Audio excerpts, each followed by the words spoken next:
The moment Terrence Hawthorne's breathing stopped, his lawyer cleared his throat and announced that the will would leave everything to the daughter. He'd been forced to give up for adoption decades ago. I set down the morphine dispenser, thinking my 6 months of caring for this bitter old man were finally over. Then, attorney James Mitchell looked directly at me and asked, "What is your full legal name? If you're watching this, subscribe and let me know where you're watching from now." Let me back up and tell you how I ended up in this real situation 3 days earlier. I'd answered a classified ad for a live-in caregiver. At 62, with my husband dead and my savings drained by his medical bills, I was desperate for work. The Hawthorne mansion sat on 5 acres in Connecticut's wealthiest district. All stone walls and intimidating gates. You're not what I expected. Terrence had wheezed from his hospital bed when I first walked into his bedroom. His eyes were sharp despite his failing body, studying me like I was a puzzle to solve. "Most people aren't," I'd replied, adjusting his pillows. "That's what makes life interesting." He'd actually smiled at that, the first genuine expression I'd seen from him in weeks. The job paid better than anything I'd ever earned. Enough to finally get ahead instead of just surviving. But Terrence Hawthorne was the most demanding patient I'd ever encountered. His housekeeper, Mrs. Chen, warned me the first week. "He's driven away 12 caregivers in 2 years. Don't take anything personally." But there was something about the way Terrence looked at me sometimes, like he was seeing a ghost. Lately, his questions had become more personal, more probing. Yesterday, he'd asked about my childhood, my family details that seemed unnecessary for a dying man and his employee. Now, staring at the lawyer in this mahogany-paneled study, I felt that familiar chill of dread I'd learned to trust over the years. Something wasn't right about this whole situation. "Margaret Collins," I answered carefully. "Why do you need to know?" Attorney Mitchell exchanged a meaningful glance with his assistant. "Because, Mrs. Collins, there's something Mr. Hawthorne discovered about you that changes everything." What could Terrence possibly have discovered about me? I asked, though my hands were already shaking. In my experience, when lawyers start digging into your past, it never ends well for people like me. Mitchell opened a thick folder on the desk. "Mrs. Collins, were you born on March 15, 1963? My blood turned to ice water. That date wasn't on any of my employment papers. I had deliberately left it off applications my entire adult life. How did he? He continued, reading from a document. "Birth mother listed as Jennifer Walsh, age 16. Father unknown." The room started spinning. Nobody knew those details. My adoptive parents had died when I was 30, taking those secrets with them. I'd spent decades trying to forget that part of my story, building a new identity as Margaret Collins' wife, mother, caregiver. "I don't understand what this has to do with anything I managed." Though my voice sounded far away, Mitchell's assistant, a sharp-eyed woman named Patricia, spoke up. "Mr. Hawthorne hired private investigators 6 months ago, the same day you started working here." 6 months ago. The day I'd walked into this house, desperate for work and a place to live. The day Terrence had looked at me like he'd seen a ghost. Because maybe, in a way, he had. He suspected something from my first interview. Mitchell continued, "Your facial structure, your mannerisms, certain responses to his questions, so he had you investigated." I thought about all those personal questions Terrence had asked about my childhood, my memories, my fears. I'd chalked it up to loneliness, an old man desperate for connection. But he'd been testing me, comparing my answers to information he already possessed. "What did he find?"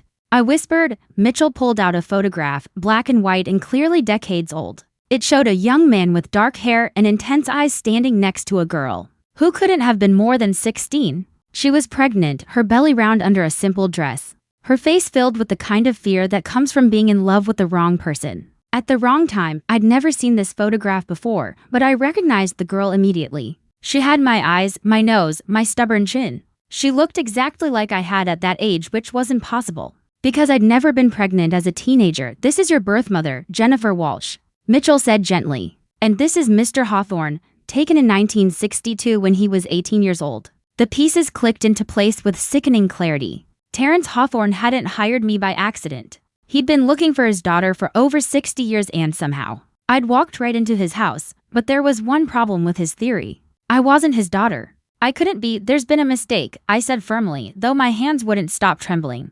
My birth mother's name was Sarah Chen, not Jennifer Walsh, and she was 22, not 16. Attorney Mitchell and Patricia exchanged another one of those looks that made my stomach clench. They knew something I didn't, and in my experience, that never meant good news for the person left in the dark. "Mrs. Collins," Patricia said gently, "we understand this is overwhelming, but we have documentation that proves otherwise." She slid another folder across the desk toward me. Inside were copies of birth certificates, adoption papers, hospital records, documents I'd never seen before. But that apparently detailed my entire origin story according to these records. Mitchell explained. Jennifer Walsh gave birth to a daughter on March 15, 1963. The baby was immediately placed for adoption through Catholic Charities. The adoptive family was Paul and Ellen Collins, my adoptive parents' names.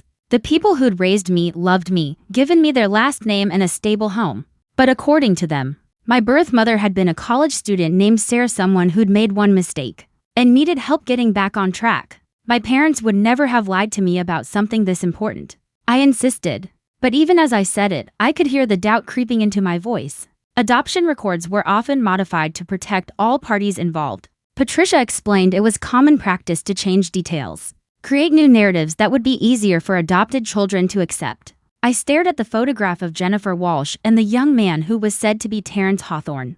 The resemblance was undeniable. The girl in the picture could have been my twin at that age, but if this was true, it meant everything I'd believed about my origins was a lie. What happened to Jennifer? I asked, surprising myself with the question. Mitchell's expression grew somber. She died in a car accident 6 months after giving birth. She was driving to see the baby to see you when it happened. Mr. Hawthorne spent the next 40 years searching for the daughter he'd never gotten to.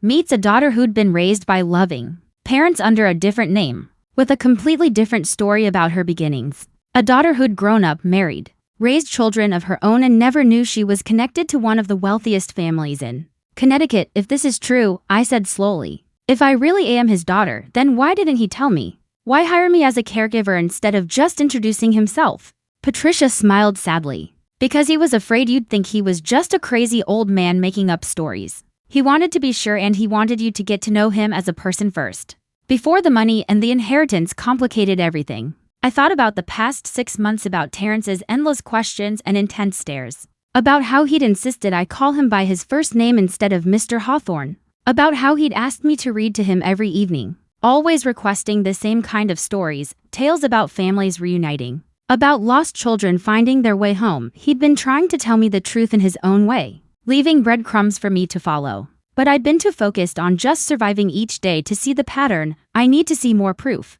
I said, though my voice was barely above a whisper. This is all just, it's impossible. Mitchell nodded, as if he'd expected that reaction. Mr. Hawthorne anticipated your skepticism. He left detailed instructions for exactly this scenario. He opened another file, this one containing what appeared to be a handwritten letter. The paper was expensive stationery, the kind Terrence always used for his personal correspondence. He wrote this 3 months ago, Mitchell explained, after the investigators confirmed their findings. With shaking hands, I took the letter and began to read. My dearest Margaret, if you're reading this, then I'm gone and you're finally learning the truth. I was too much of a coward to tell you while I was alive. You are my daughter, the child I've searched for every day since Jennifer died. I know this must be shocking, overwhelming, perhaps even unwelcome news. You've built a life as Margaret Collins, and that life has meaning and value completely separate from me. I don't want to take that away from you. But I also couldn't die without you knowing that you were wanted, that you were loved, that your birth was not a mistake to be hidden away. Jennifer loved you fiercely, even in the short time she carried you.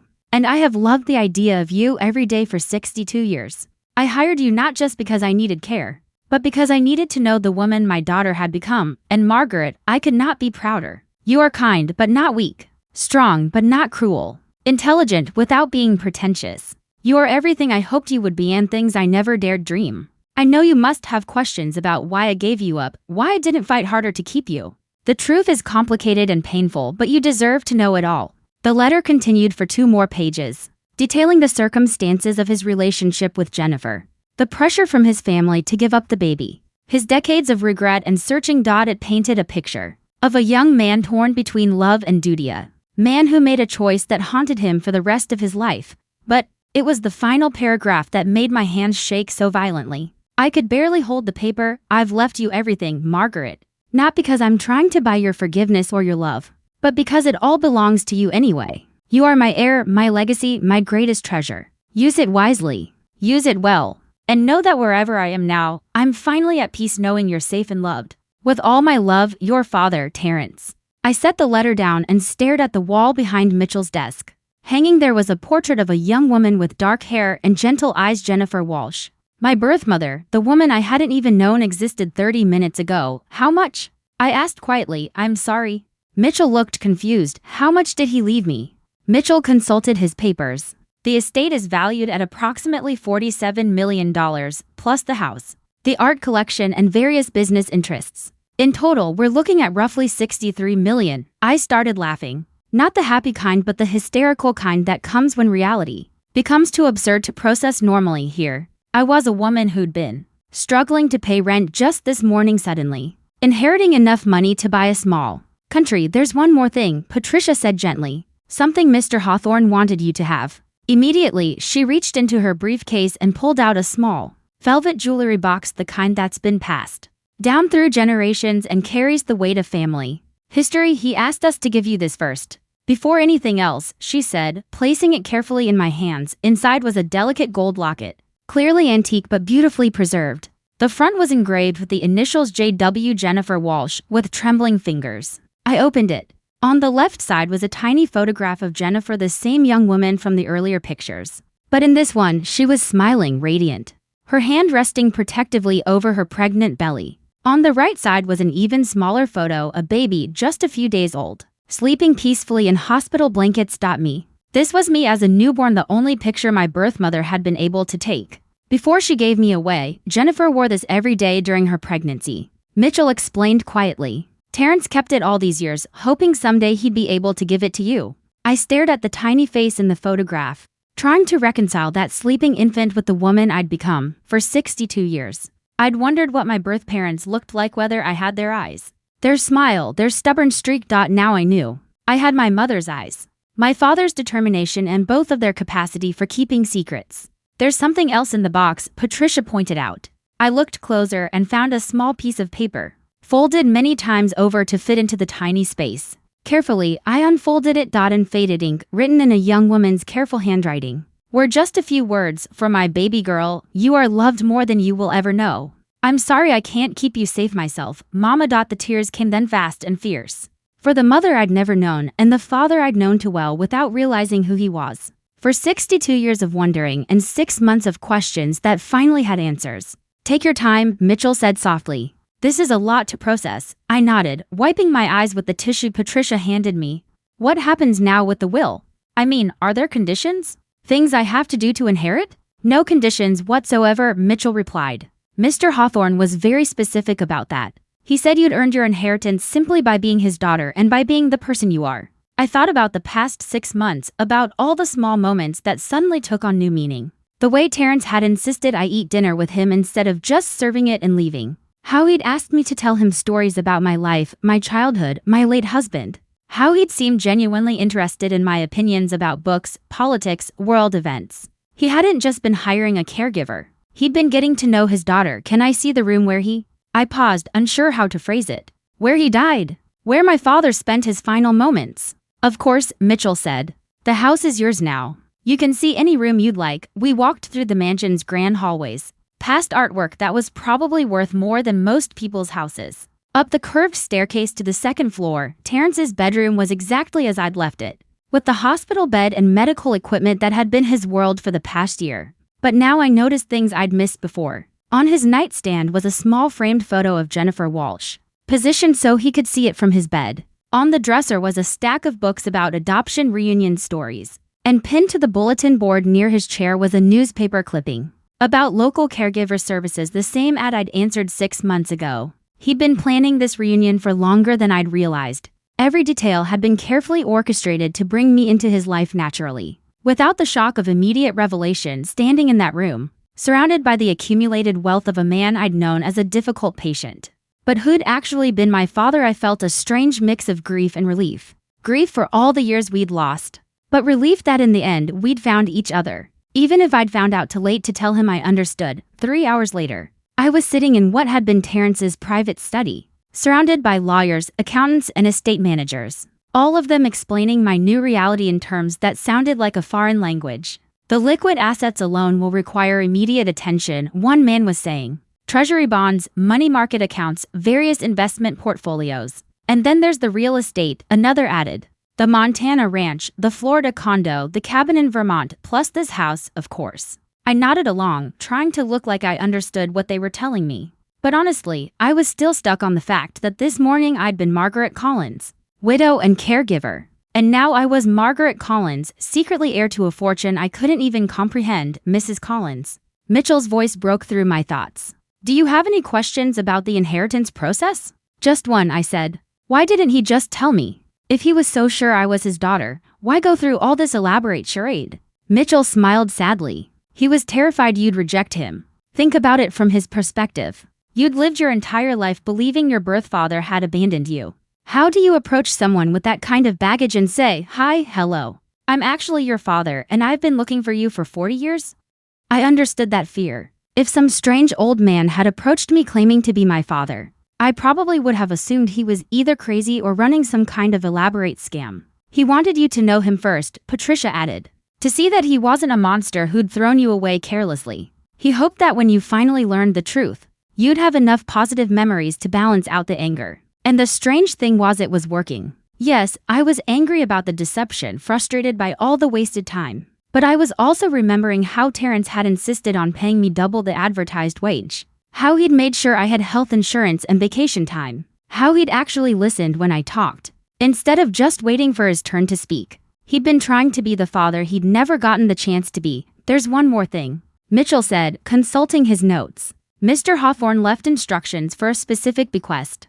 To someone he considered important to your story, he handed me another folder. Inside was a check made out to Catholic Charities for $2 million, along with a note for the organization that kept my daughter safe when I couldn't, and for Paul and Ellen Collins, who loved her when I didn't know how to find her, even in death. Terrence was trying to make amends for the choices that had separated us. He couldn't undo the past, but he could honor the people who'd filled the role he'd been unable to play. I looked around the study at the built-in bookshelves filled with first editions. The Persian rugs and crystal decanters, all the trappings of old money. Tomorrow, I'd probably feel overwhelmed by the responsibility of managing all this wealth. But right now, I felt something else entirely. I felt like I was finally home. My phone buzzed with a text from my neighbor back at the apartment complex. Haven't seen you in a few days. Everything okay? I stared at the message, thinking about how to respond. How do you explain that you've just discovered your entire life story was different than you thought? That you've gone from struggling to make rent to inheriting a fortune?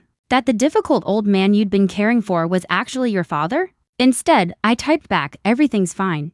Just some big changes happening. I'll call you soon, big changes. That might have been the understatement of the century. As the legal team packed up their papers and prepared to leave, Mitchell handed me a set of keys. House keys, he explained. And car keys. There's a BMW in the garage, fully paid off. Mr. Hawthorne wanted to make sure you had reliable transportation. I stared at the keys in my palm, feeling their weight. This morning, I'd taken the bus to my job as a caregiver. Tonight, I was the owner of a mansion, a luxury car, and more money than I could spend in 3 lifetimes. But more than that, I finally knew who I was and where I came from. Somehow that knowledge felt worth more than all the money in the world.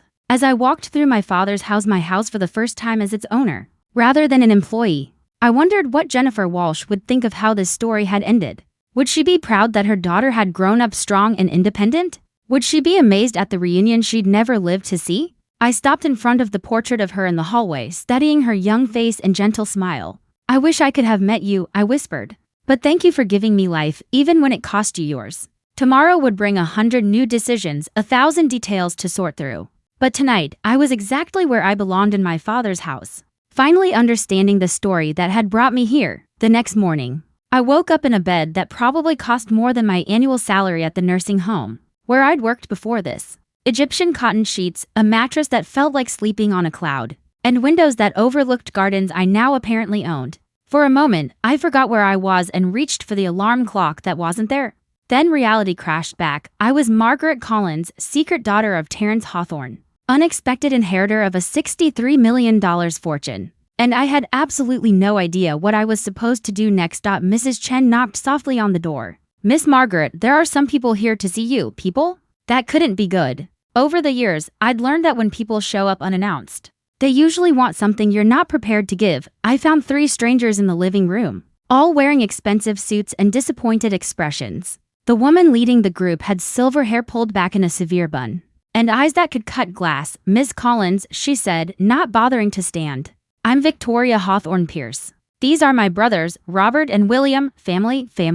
The family Terrence had never mentioned in all our months together. Though given their expressions, I was starting to understand why. We need to discuss the situation. Victoria continued. This alleged inheritance, alleged. I almost laughed. I'm sorry. Are you suggesting the DNA tests were wrong? That 3 different lawyers and a team of private investigators all made the same mistake? Robert, a heavyset man with Terrence's nose but none of his intelligence behind his eyes, stepped forward. We're suggesting that a convenient deathbed revelation shouldn't automatically entitle you to the family fortune, he said. Especially, William added, when there are legitimate family members who've been loyal to Terrence their entire lives. I looked at these 3 people who shared Terrence's DNA, but apparently none of his character loyal? Is that what you call showing up after he's dead to contest his will? Victoria's smile was sharp as a knife. We visited him regularly. We were here for every holiday, every birthday. Where were you for the first 62 years of his life? I replied sweetly. Learning to walk, graduating high school, raising my own children, and burying my husband. You know, living the life he chose to give me by placing me for adoption. This is exactly what we expected, Robert muttered. Gold-digging attitude, no respect for family traditions. That's when something inside me shifted. Maybe it was genetics. Maybe it was finally having enough security to speak my mind. But suddenly, I was channeling every bit of Terrence's sharp tongue and steely backbone. Let me make something very clear, I said, standing to face them. I didn't ask for this inheritance. I didn't even know I was related to Terrence until yesterday. But he chose to leave me his fortune and he did it for his own reasons. If you have a problem with that decision, I suggest you take it up with him. We intend to. Victoria said coldly. In court, they're bluffing, Attorney Mitchell assured me 3 days later. The will is ironclad.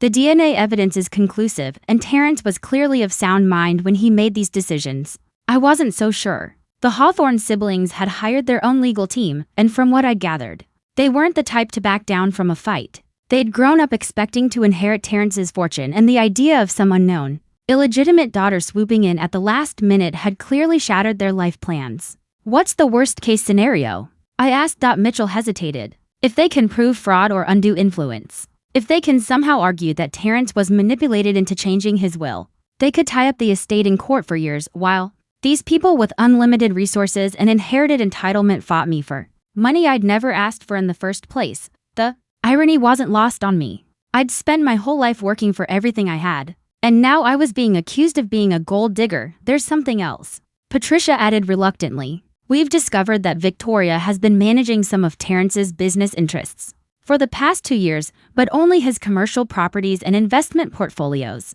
His personal affairs and household staff were kept completely separate. What kind of access? I asked. Limited power of attorney for business decisions only. Terrence was very specific about maintaining control over his personal life. That explained how he'd been able to hire me without Victoria knowing. She'd been focused on the profitable side of his empire while he maintained control over who entered his private world that afternoon. While reviewing more legal documents, Mrs. Chen knocked on the study door. She looked nervous, wringing her hands in a way I'd never seen before. Miss Margaret, she said quietly, I need to tell you something important about Miss Victoria and what she knew. I gestured for her to sit. What about her? 6 months ago, when you first started working here, Miss Victoria came to the house unexpectedly. She was angry because Mr. Terrence had hired someone new without consulting her. Mrs. Chen's voice dropped to a whisper. I overheard them arguing in this very room. My stomach dropped. What did they argue about? Miss Victoria said she'd run a background check on you. She'd discovered who your birth parents were, and she was furious that Mr. Terrence had brought his daughter into the family home. The words hit me like a physical blow. Victoria had known all along who I was, but unlike Terrence, she'd seen my identity as a threat rather than a gift. Mr. Terrence told her he didn't care what she thought. Mrs. Chen continued, but Miss Victoria, she threatened him. What kind of threat? I asked. She said that if he told you the truth about your parentage, she'd have him declared mentally incompetent. She had copies of medical records from his chemotherapy treatments, documents that could be used to question his judgment. So Terrence had been trapped between his desire to reveal our relationship and Victoria's threats. He'd found his daughter but couldn't claim her without risking everything. Why didn't you tell me this sooner? I asked. Mrs. Chen looked ashamed. Miss Victoria paid me extra money to keep quiet.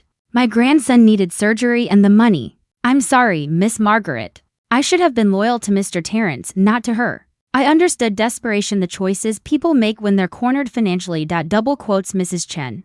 Would you be willing to testify about what you heard? She nodded firmly. Miss Victoria destroyed a good man's final months. He deserved to know his daughter openly, and you deserve to know your father. I won't let her steal that from either of you anymore. The court hearing was scheduled for the following month, which gave me just enough time to realize how completely in over my head I was. The Hawthorne siblings had hired Blackstone and Associates, one of Connecticut's most prestigious law firms. Their strategy, from what Mitchell could gather, was to paint me as a manipulative caregiver who had taken advantage of a lonely, elderly man. They're going to argue that you deliberately sought out this job knowing who Terrence was, Mitchell explained during one of our preparation sessions. They'll claim you manipulated him into believing you were his daughter to secure an inheritance. But the DNA tests prove I am his daughter.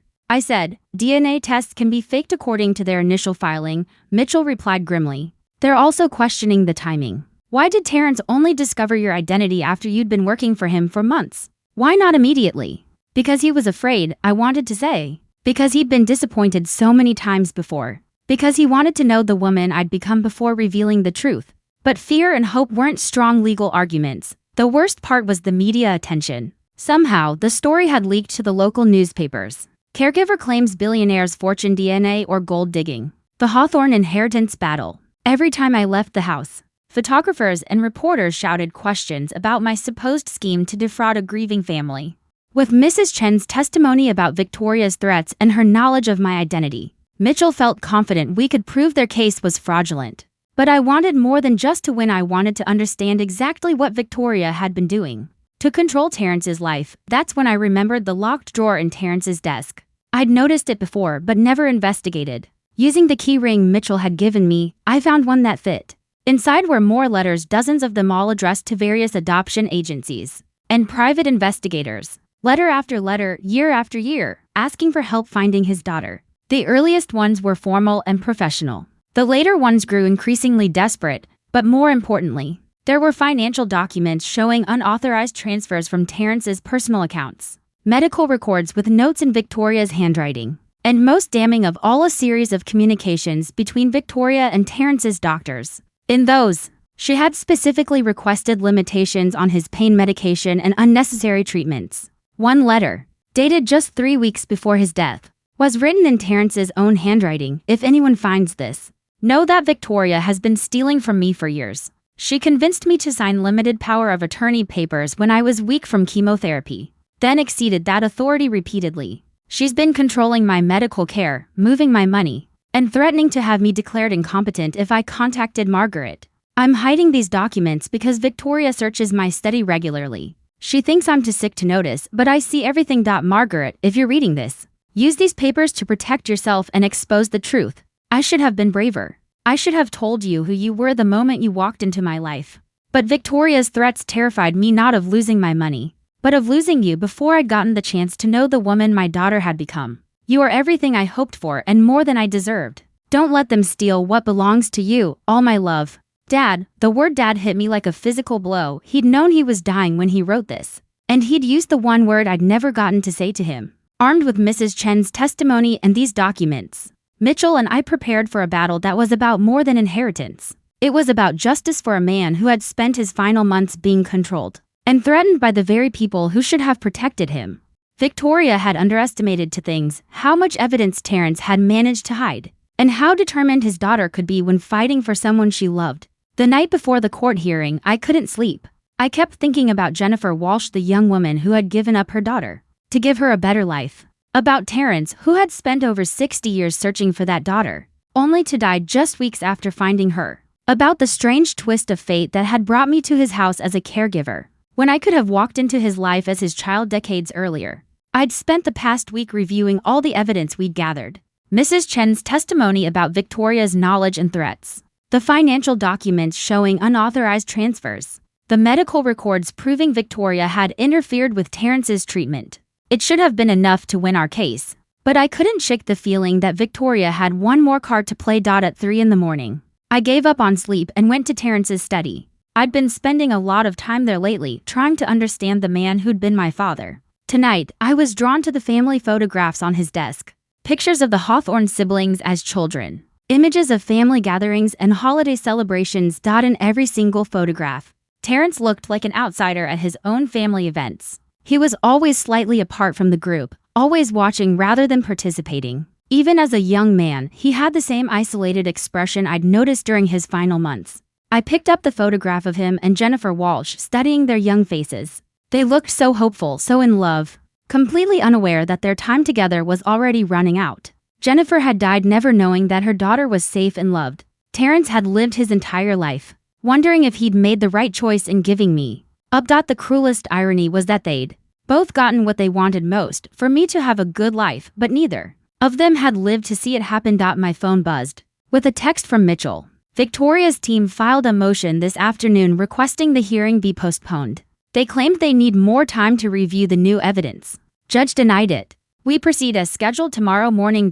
So they were getting desperate. Good. Victoria had spent years controlling and manipulating Terrence, stealing from him, while threatening to destroy any chance of a relationship with his daughter. Tomorrow she would finally face the consequences of those choices. I thought about the letter Terrence had hidden, the one where he'd called me dad for the first and last time, about how he'd spent his final weeks gathering evidence to protect me from a family that had never wanted me to exist, about Mrs. Chen, who'd found the courage to speak the truth despite years of being paid to stay silent. Tomorrow wouldn't just be about inheritance or money. It would be about justice for a man who'd been too afraid to claim his daughter while he was alive, but brave enough to protect her after he was gone. I fell asleep in Terrence's chair, surrounded by the books he'd loved and the photographs that told the story of a life spent searching for connection. When I woke up at dawn, I felt ready to face whatever Victoria threw at us, because I wasn't just Margaret Collins anymore, fighting alone against people with more money and power than I'd ever imagined.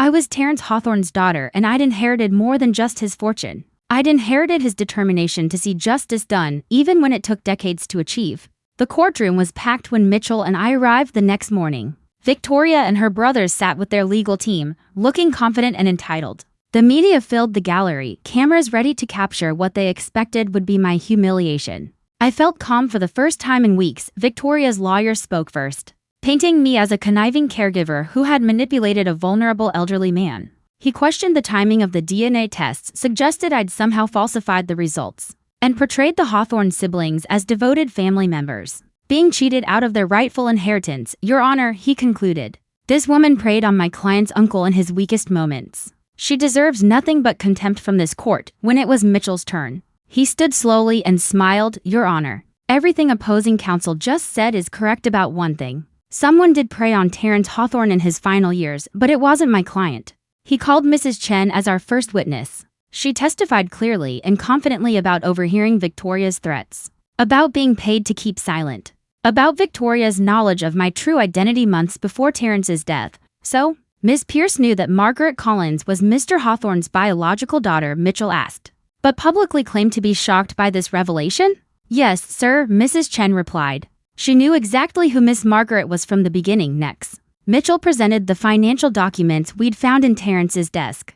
Bank records showing unauthorized transfers, medical records with Victoria's handwritten notes limiting his care, and communications where she'd exceeded her limited power of attorney. The defendants didn't just know about Ms. Collins's true parentage, Mitchell continued. They actively concealed it while systematically stealing from Mr. Hawthorne and controlling his medical treatment. Victoria's face had gone white. Her lawyer was frantically whispering in her ear, but she was staring at the documents like they were poisonous snakes. Your Honor, Mitchell concluded, this isn't a case about a gold-digging caregiver. This is a case about financial elder abuse, medical interference, and fraud. My client isn't just Terrence Hawthorne's rightful heir. She's the victim of a family conspiracy to keep her from knowing her father. Victoria shot to her feet before her lawyer could stop her. This is insane. She manipulated him. She's not even really family. The judge's expression grew stern. Ms. Pierce, DNA evidence clearly establishes Miss Collins as Mr. Hawthorne's biological daughter. Your own housekeeper testified that you were aware of this fact months ago. Please explain the discrepancy. Victoria's composure finally cracked completely. So what if I knew that woman had no right to waltz into our family and claim what belongs to us? We're the ones who visited him, who took care of his business interests. Well, the judge interrupted coldly. The financial records are quite clear on that point. He reviewed the evidence for what felt like ours. Finally, he looked up. I'm not only validating Mr. Hawthorne's will in its entirety, he said. I'm also ordering a criminal investigation into the defendant's financial activities and potential medical interference. This court finds clear evidence of elder abuse and fraud. As the gavel came down, I felt a weight lift from my shoulders that I hadn't even realized I was carrying. Not just the weight of this legal battle, but the weight of a lifetime of wondering who I was and where I came from. Outside the courthouse, reporters shouted questions about my plans for the inheritance, whether I'd press charges against the Hawthorne siblings, and what it felt like to go from caregiver to millionaire overnight.